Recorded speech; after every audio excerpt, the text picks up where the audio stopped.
We're here on the Beehive platform, and in this video I'm going to be showing you how you can set your newsletter up so that you can keep some of the information in your newsletter for subscribers only. This is a great tactic to get more people to subscribe to your newsletter, because if you put everything onto the website that comes with your newsletter, or everything is available for people to see, then they don't really have to sign up and become a subscriber. And we do want people on our email list, but by keeping some of that information for subscribers only, then we encourage people to actually give us their email address and become a subscriber. So here we are on the dashboard of the newsletter we set up in our free training. You can find the free training here on the homepage of our YouTube channel. Here's the video. It's 5 hours worth of training, but if you want it in individual videos, because this was 31 videos that we did, then you can find it here. Just click on this video in the playlist and you'll get all 31 videos. So it just depends on how you want to consume that, but as you can see, it does have chapters in this particular video, so you can access the chapters as well if you want to do that. But as I said, we're going to go through and we're going to separate this out. So when we look at a normal article within a newsletter that's on the Beehive website, then everything is available to be seen. So I've taken this particular article, we're going to go through and we're going to edit this one. So ChatGPT produced this article for me just from one simple prompt. It produced all of that for me, and this will be the article that's going to go out to our readers. So this is a B2B newsletter targeting people in HR, decision makers, CEOs that want to provide corporate wellness for their employees. And what we've got is we've got all this information, but we've also got individuals that can deliver those kind of sessions to a particular corporation. So again, I just got ChatGPT to make me up 5 fictitious companies. Now these companies will be paying me a fee to be featured in my newsletter. So each one of these might have paid me sort of $10 in order to get that particular feature. But as you can see, as I've got 5 of them, then that is $50 straight away there. But I don't want all this information to be online for everyone to access on the website. So all I'm going to do is I'm going to go in, I'm going to put who can deliver yoga to your corporation, and then I'm going to click on this button here.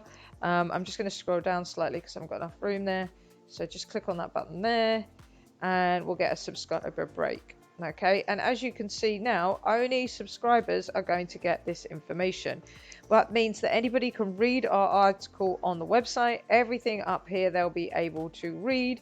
They'll be able to see, we'll just make this bigger, bolder when I do the editing, that we're allowing people to contact businesses that will provide training for their corporation on yoga, but they need to be able to access this by being a subscriber. So as soon as they subscribe, as you can see, it says only subscribers who are logged in on the web will have access to read the below points, which means that they only have access to this. Now the nice thing about the website is that those articles are always there.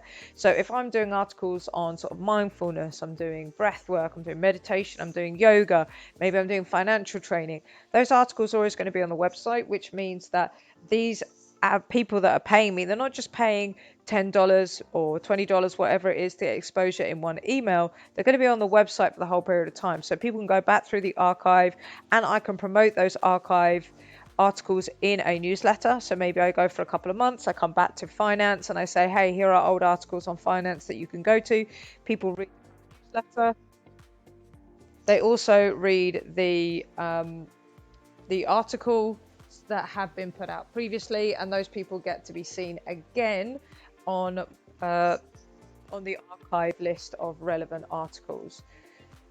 But because you have to be a subscriber to see that, then I'm encouraging people to sign in, and they also need to be logged in as well in order to be able to access that information. So once they've subscribed, they'll get access to it, and then they just have to log in every time in order to be able to see all of it. Obviously, when they access this through their emails and they get the email newsletter, then all of this will be open to the public because they will be able to see all of this directly in their emails. So just a nice way to encourage people to subscribe by putting that subscriber break in there. And then it means that you're encouraging people to get those emails entered into your landing page, and then that will grow your newsletter for you. And we know that the better our numbers are, the more likely we are to be able to get sponsors in the future. If you found this video useful, please do hit subscribe. Go out and check out that free course as well as our niche training that's on our channel. If you've got any questions, just leave them in the comments and we can get back to you, or we'll make a video on it. We'll see you in the next one.